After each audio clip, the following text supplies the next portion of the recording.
नमस्कार दोस्तों, स्वागत है आपका हमारे धर्मार्थ ज्ञान दर्पण यूट्यूब चैनल में। दोस्तों 2024 में हरतालिका तीज व्रत त्यौहार कब है और क्या है पूजा का शुभ मुहूर्त और सही तिथि व समय, और दोस्तों क्या है व्रत पालन करने का सही समय, और दोस्तों शादीशुदा व गर्भवती महिलाएं व कुंवारी लड़कियां व्रत रखने से पहले जान लें हरतालिका तीज व्रत कथा, नहीं तो हरतालिका तीज व्रत कथा रखना हो जाएगा सब बेकार और सिर्फ पार्वती हो जाएंगे आपसे नाराज। तो दोस्तों यह सब जानने के लिए आपको इस वीडियो को अंत तक ही देखना पड़ेगा, तभी यह सब जान पाओगे। तो दोस्तों चलिए बढ़ते हैं वीडियो में आगे। तो जैसे कि दोस्तों हिंदू धर्म में तीज पर्व का विशेष महत्व होता है और हिंदू पंचांग के अनुसार साल में 3 तीज पड़ती हैं, जिन्हें हरियाली तीज, कजरी तीज और हरतालिका तीज के नाम से जाना जाता है। और हिंदू पंचांग के अनुसार भादो मास के शुक्ल पक्ष की तृतीया तिथि को हरतालिका तीज का व्रत रखा जाता है। इस दिन महिलाएं पति की लंबी आयु और अच्छे स्वास्थ्य और संतान की प्राप्ति के लिए निर्जला व्रत रखती हैं और शिव जी और माता पार्वती की विधिवत पूजा करती हैं। इसके अलावा कुंवारी कन्या भी मनचाहा और योग्य वर के लिए व्रत रख सकती हैं। तो दोस्तों आइए जानते हैं कि हरतालिका तीज व्रत की कथा क्या है। तो जैसे कि दोस्तों एक बार भगवान शिव ने माता पार्वती जी को उनके पूर्व जन्म का स्मरण कराने के उद्देश्य से इस व्रत के महत्व की कथा कही थी। और दोस्तों श्री भोले शंकर बोले, हे गौरी, पर्वत राज हिमालय पर स्थित गंगा के तट पर तुमने अपनी बाल्य अवस्था में 12 वर्ष तक अधोमुखी होकर घोर तप किया था। इतनी अवधि तुमने अन्न न खाकर पेड़ों के सूखे पत्ते चबाकर व्यतीत किए थे। माँ की विकलशीलता में तुमने निरंतर जल में प्रवेश कर तप किया था। बैसाख की जला देने वाली गर्मी में तुमने पंचाग्नि से शरीर को तपाया था।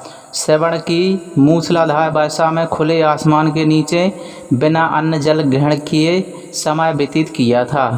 और तुम्हारे पिता तुम्हारी कष्ट साध्य तपस्या देखकर बड़े दुखी होते थे, उन्हें बड़ा क्लेश होता था। तब एक दिन तुम्हारी तपस्या तथा पिता के क्लेश को देखकर नारद जी तुम्हारे घर पर पधारे। तुम्हारे पिता ने हृदय से अतिथि सत्कार करके उनके आने का कारण पूछा। और दोस्तों नारद जी ने कहा, हे गिरिराज, मैं भगवान विष्णु के भेजने पर यहाँ उपस्थित हूँ। मैं भगवान विष्णु के भेजने पर यहाँ उपस्थित हुआ हूँ। आपकी कन्या ने बड़ा कठोर तप किया है, इससे प्रसन्न होकर वे आपकी सुपुत्री से विवाह करना चाहते हैं। इस संदर्भ में आपकी राय जानना चाहता हूँ। और नारद जी की बात सुनकर गिरिराज गदगद हो उठे। उनके तो जैसे सारे कलेश ही दूर हो गए। प्रसन्नचित्त होकर वे बोले, श्रीमान, यदि स्वयं विष्णु मेरी कन्या का वरण करना चाहते हैं तो भला मुझे क्या आपत्ति हो सकती है। वे तो साक्षात ब्रह्मा हैं। हे महर्षि, यह तो हरि पिता की इच्छा होती है कि उसकी पुत्री सुख संपदा से युक्त पति के घर की लक्ष्मी बने। पिता की सार्थकता इसी में है कि पति के घर जाकर उसकी पुत्री के घर से अधिक सुखी रहे। और तुम्हारे पिता की स्वीकृति पाकर नारद जी विष्णु के पास गए और उनसे तुम्हारे विवाह के निश्चित होने का समाचार सुनाया। मगर इस विवाह की संबंध की बात जब तुम्हारे कान में पड़ी तो तुम्हारे दुख का ठिकाना ना रहा। और दोस्तों तुम्हारी एक सखी ने तुम्हारी इस मानसिक दशा को समझ लिया और उसने विक्षिप्तता का कारण जानना चाहा।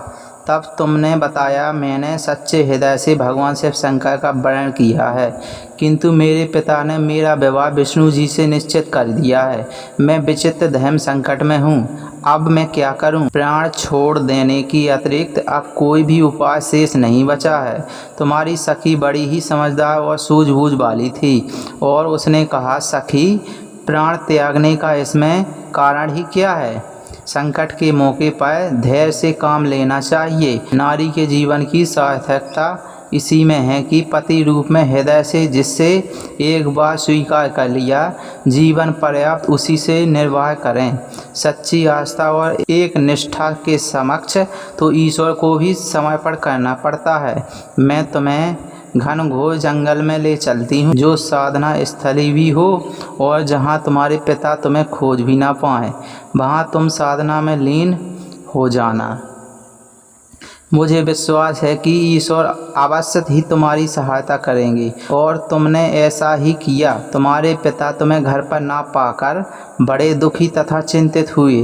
वे सोचने लगे कि तुम जाने कहाँ चली गई। मैं विष्णु जी से उसका विवाह करने का प्रण कर चुका हूँ।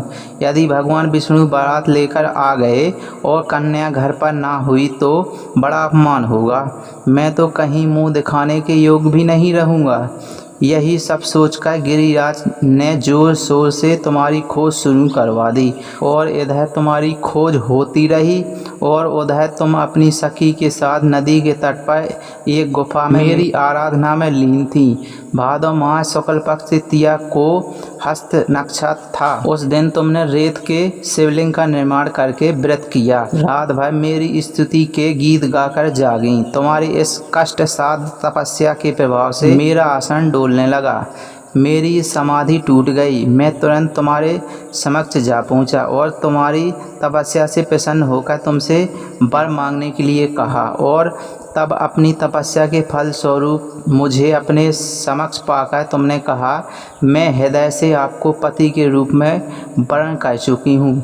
यदि आप सचमुच मेरी तपस्या से प्रसन्न होकर आप यहाँ पधारे हैं तो मुझे अपनी अर्धांगिनी के रूप में स्वीकार कर लीजिए। और तब मैं तथास्तु कहकर कैलाश पर्वत पर लौट आया। प्रातः होते ही तुमने पूजा की समस्त सामग्री को नदी में प्रवाहित करके अपनी सहेली सहित व्रत का पारण किया। उसी समय अपने मित्र बंधु व दरबारियों सहित गिरिराज तुम्हें खोजते खोजते वहां आ पहुँचे और तुम्हारी इस कष्ट साध तपस्या का कारण तथा उद्देश्य पूछा। उस समय तुम्हारी दशा को देखकर गिरिराज अत्यधिक दुखी हुए और पीड़ा के कारण उनकी आंखों में आंसू उमड़ आए थे और तुमने उनके आंसू पोंछते हुए विनम्र स्वर में कहा, हे पिताजी, मैंने अपने जीवन का अधिकांश समय कठोर तपस्या में बिताया है।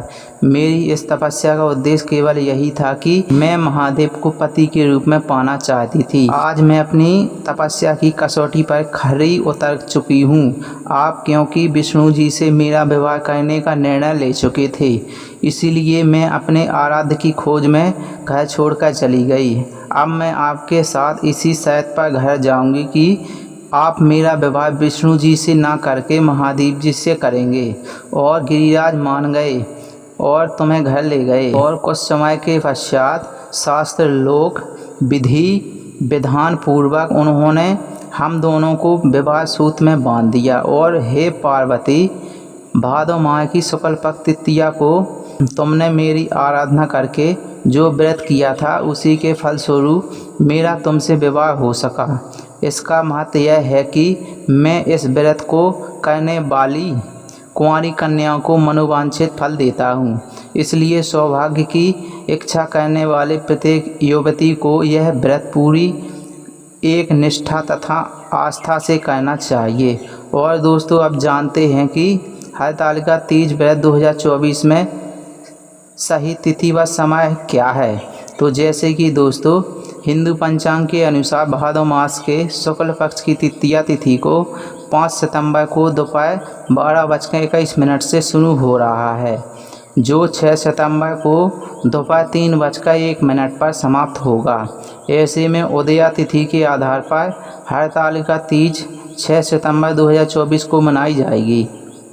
और दोस्तों, आइए अब जानते हैं कि हरतालिका तीज व्रत 2024 का शुभ मुहूर्त क्या है।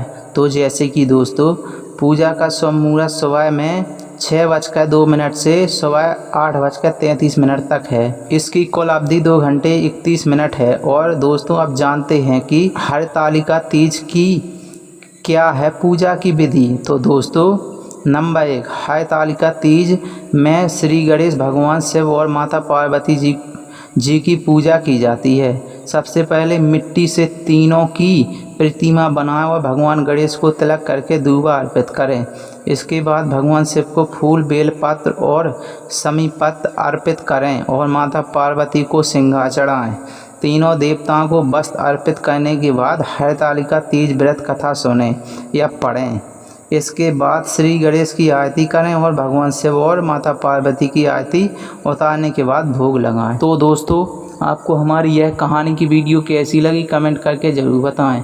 और दोस्तों, आपको हमारी यह कहानी की वीडियो अच्छी लगी हो तो प्लीज़ हमारी वीडियो को एक लाइक ज़रूर कर देना। और दोस्तों, आपने अभी तक हमारे चैनल को सब्सक्राइब नहीं किया तो चैनल को सब्सक्राइब ज़रूर कर देना, ताकि आने वाली इसी तरह की हर कहानी की वीडियो आप तक सबसे पहले पहुँचे।